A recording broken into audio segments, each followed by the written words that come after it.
വെള്ളിനിലാത്തേരേറി പൊൻചിങ്ങം വന്നപ്പോൾ ആദ്യത്തെ പൂവിളിയിൽ അറിയാതുണർന്നു ഞാൻ.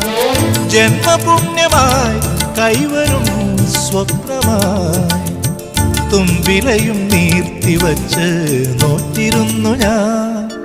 പാലാഴി തീരം കണ്ടു ഞാൻ, സ്നേഹത്തിനാഴം കണ്ടു ഞാൻ. പൂച്ചെണ്ടിനു കൈ നീട്ടി പൂക്കാലം വരവേറ്റു, ഒരു സ്വർഗാരാമം നീളെ കൈവന്നു.